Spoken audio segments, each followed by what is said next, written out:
Today we're going to discuss a thermostat replacement. When replacing a thermostat, it is important to always replace the gasket.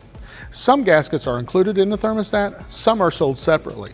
It is also recommended during any coolant system repair, you replace the radiator cap.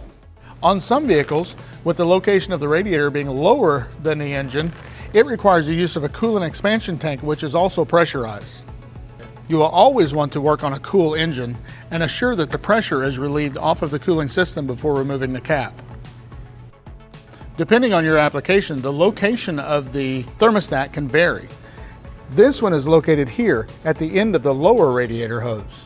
There are many locations for thermostats, and some vehicles can even include multiple thermostats.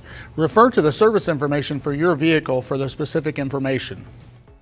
On this application, the location of the thermostat is in the water outlet.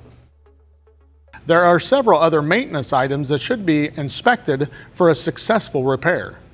You'll also want to check the radiator cap, belts, and hoses.